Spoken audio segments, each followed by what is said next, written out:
चाहे मैडम निशा उरांव सीमार हो या जनजातीय सुरक्षा मंच के हो या और किसी और मंच के हो, ये पूरा का पूरा चीज़ आरएसएस का एजेंडा है। उसके द्वारा आदिवासियों के ऊपर थोपा गया एजेंडा है कि हम आदिवासियों को सरना ईसाई के नाम पर, धर्मांतरण के नाम पर, आरक्षण के नाम पर, डिलिस्टिंग के नाम पर मुर्गा लड़ाई कराना चाहता है। ये लोग अपना निजी आर्थिक और राजनीतिक हितों को साधना चाहते हैं। ये पैसा कमा रहे हैं। ये लोग मुखिया बन रहा है, कोई एमएलए बन रहा है, कोई एमपी बन रहा है। इस वक्त जो है इन दिनों खूंटी का स्थिति कुछ ठीक नहीं है, क्योंकि खूंटी में जहां एक और ज़मीन मुद्दे को लेकर जो है दो पक्ष आमने सामने आता हुआ नज़र आ रहा है, तो वहीं जो है धर्म को लेकर भी जंग छिड़ी हुई है। क्योंकि कुछ नेताओं का ये कहना है, जो लगातार कार्यक्रम आयोजित कर ये कह रहे हैं कि जो भी कन्वर्टेड ईसाई है, जो आदिवासी कन्वर्ट होकर ईसाई बना है, उन्हें आदिवासियों का दर्जा और आरक्षण का लाभ नहीं मिलना चाहिए। इस विषय पर हम ग्लेनसंग डुंडुंग जी से जानते हैं कि इनका क्या राय है। क्या आदिवासी को, जो आदिवासी ईसाई बन चुके हैं, उन्हें आदिवासी का दर्जा नहीं मिलना चाहिए, उसका आरक्षण नहीं मिलना चाहिए? हम इन्हीं सब विषयों को लेकर इनसे बातचीत करेंगे। सबसे पहले जो है खूंटी में जिस तरह से अभी स्थिति है, वो कहा जाए तो एक तरह से तनावपूर्ण है, क्योंकि एक पक्ष जो है पाढ़ा समिति के नेतृत्व में बकास्त और मझियस जैसे ज़मीनों पर जाकर कब्जा कर रहे हैं, तो वहीं अब उस ज़मीन के मालिक भी आ रहे हैं सामने पेपर लेकर, कागजात लेकर कि ये ज़मीन हमारा है। तो खूंटी को आप बहुत बढ़िया से जानते हैं, क्या कहेंगे इस पर? देखिए, जहाँ ज़मीन का मसला है तो इसमें बहुत स्पष्ट है। जिनका कागज़ जेन्युइन होगा, जिनकी दावेदारी जेन्युइन होगी, ज़मीन उसको मिलेगा। जहाँ तक मझियस का सवाल है, तो मझियस क्या है कि एक समय में ये राजा रजवाड़ लोग का होता था, लेकिन जैसे ही बिहार भूमि सुधार अधिनियम 1950 लागू हुआ, तब से उनका अधिकार ख़त्म हो गया।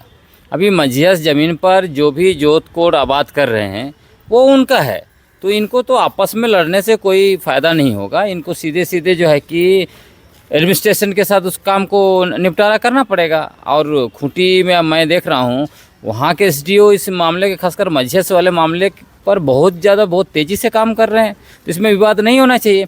अब मैं ये भी देख रहा हूँ कि जो राजा राजवाड़ के रिश्तेदार हैं, वो उन सब ज़मीन पर दावा कर रहे हैं कि ये ज़मीन हमारा हुआ करता था। भाई, जब भूमि सुधार अधिनियम लागू होने के बाद उनका अधिकार उसमें ख़त्म हो चुका है, इसलिए उसमें कोई विवाद ही नहीं होना चाहिए। लेकिन उनका तो ये दावा है कि मझियस ज़मीन जैसे आपने कहा कि ख़त्म हो चुका है राजा रजवाड़ वाला प्रथा, लेकिन वही तो पेपर लेके आ रहे हैं कि ये हमारे पूर्वज का ज़मीन है, वंशावली बना के। अगर बिहार भूमि सुधार अधिनियम 1950 लागू होने से पहले वाला पेपर लेके आएंगे, उसका कोई मतलब नहीं बनता है, क्योंकि बिहार भूमि सुधार अधिनियम आया, उसके बाद उनके अधिकार स्वतः समाप्त कर दिए गए ना उसमें। तो जब आपके अधिकार समाप्त कर दिए गए, तो आप बाप दादा परिया का ज़मीन का कागज लेके आएंगे, उससे क्या फ़ायदा होने वाला है? उससे कोई फ़ायदा नहीं होने, वो इनवैलिड हो चुका है। तो इस स्थिति में तो ये कहा जा सकता है कि जो ग्रामीणों का ज़मीन है मझियस वकास, तो उनका ही रहेगा। बिल्कुल, मझियस में जिनका कब्जा है, जो जोत आबाद कर रहे हैं, वो उन्हीं का होगा। और ये ऐसा किया भी गया है, बहुत सारे मामले ऐसे निपटारे कर दिए गए हैं। उसका मतलब वही हरकत करना ही है। अगर ये स्पष्ट है, साफ है, तो फिर तनावपूर्ण कैसे स्थिति बनता जा रहा है? इस पर क्या? देखिए, तनावपूर्ण स्थिति इसलिए बन रहा है, आपको पता है कि ज़मीन का वैल्यू जो है कि बहुत ज़्यादा बढ़ रहा है हर जगह पर। तो अभी लोगों को दिख रहा है, मान लीजिए जहाँ पे 5 एकड़ 10 एकड़ या 1 एकड़ ज़मीन भी है, तो उसको सीधा पैसा से तुलना कर रहे हैं ना। तो जहाँ पैसा से तुलना करेंगे, उनको करोड़ों रुपया दिख रहा है, तो उसमें तो जंग होना स्वाभाविक सी बात है। तो लेकिन ये नहीं होनी चाहिए। ज़मीन को अगर पैसा से तौलिएगा तो हमेशा वहाँ पर जाके खून खराबा होगा। यह गलत है। जिनकी दावेदारी बनती है, जिनका हक है, उसको ही वो मिलना चाहिए। इस पर प्रशासन को किस तरह से हस्तक्षेप करना चाहिए? क्योंकि ज़मीन का तो स्पष्ट कर दिया आपने कि ये ऐसा रूल्स है जिसके तहत ज़मीन किसका है, वो आपने बताया। देखिए, लेकिन तनावपूर्ण माहौल को कंट्रोल कैसे किया जाए? प्रशासन का काम ही है, जो भी देश में, राज्य में कानून है, कानून को लागू करना। तो कानून के आधार पर जिसका हक बनता है, उसको प्रशासन को जल्द से जल्द हक दे देना चाहिए।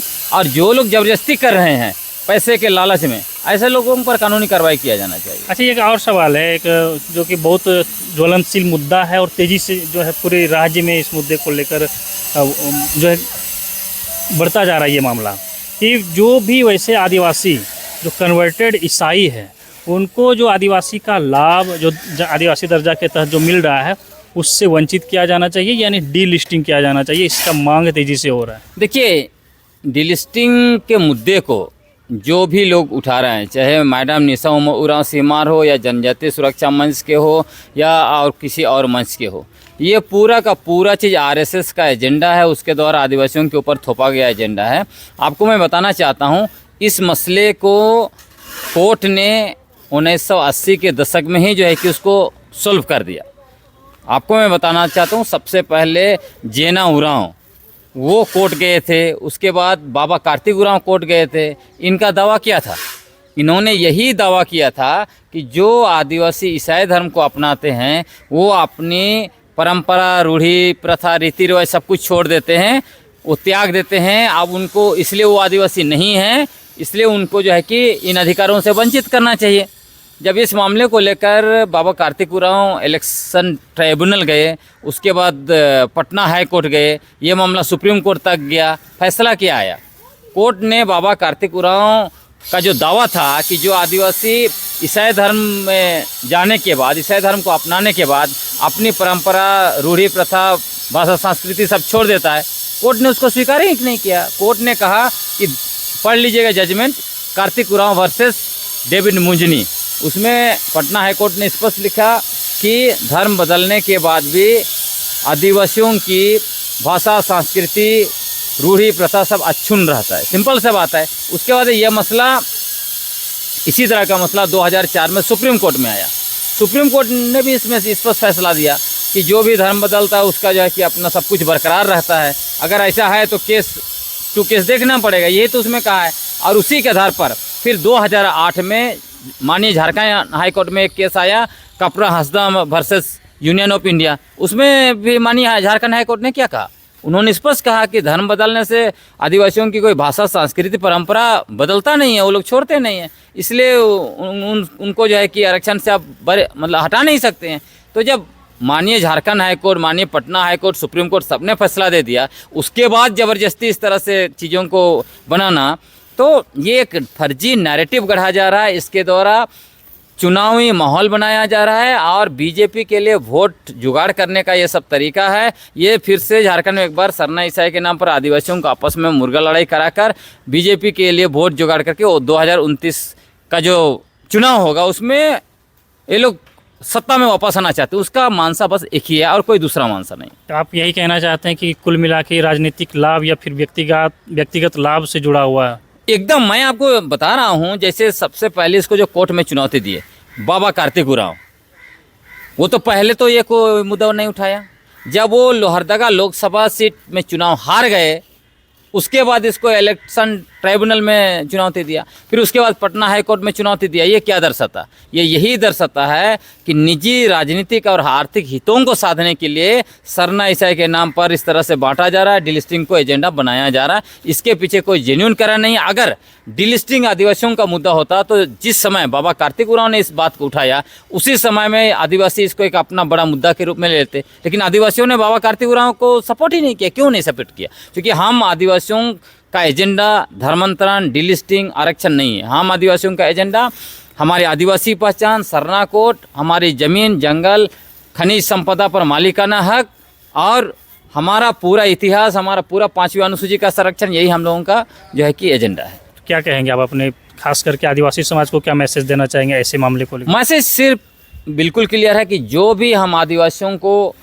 सरना ईसाई के नाम पर, धर्मांतरण के नाम पर, आरक्षण के नाम पर, डिलिस्टिंग के नाम पर मुर्गा लड़ाई कराना चाहता है, ये लोग अपना निजी आर्थिक और राजनीतिक हितों को साधना चाहते हैं। ये पैसा कमा रहे हैं, ये लोग मुखिया बन रहा है, कोई एमएलए बन रहा है, कोई एमपी बन रहा है, तो इनका ध्यान यही एमपी, एमएलए, मुखिया, मंत्री सब बनने का जो है। इसलिए आप इन सब चीज़ों से दूर रहिए। हम लोग एक रहेंगे तभी हम अपनी आदिवासी पहचान, सरना कोड और जल जंगल ज़मीन को बचा पाएंगे, नहीं तो हम लोग मिट जाएंगे। तो आपने सुना कि ग्लैनसन डुंगडू जी ने बताया कि किस तरह से आदिवासियों को जो है बरगलाने का कोशिश किया जा रहा है, आदिवासी को बांटने का कोशिश किया जा रहा है सरना और ईसाई के नाम पर। तो ऐसे लोगों से जो है आदिवासी समाज को सावधान रहने की ज़रूरी है। जैसा कि हमने इनसे बातचीत किया और इन्होंने बताया कल हमने फादर विशु से बात किया था इसी मामले को लेकर, उन्होंने भी यही कहा था कि आदिवासी एक है, आदिवासी का धर्म चाहे वो ईसाई हो या फिर सरना हो, आदिवासियत नहीं बदलती है। खैर, आपने बातचीत का पूरा हिस्सा सुना, आपका क्या राय है इस पर ज़रूर बताइए और बने रहिए हमारे साथ, देखते रहिए द झार न्यूज़।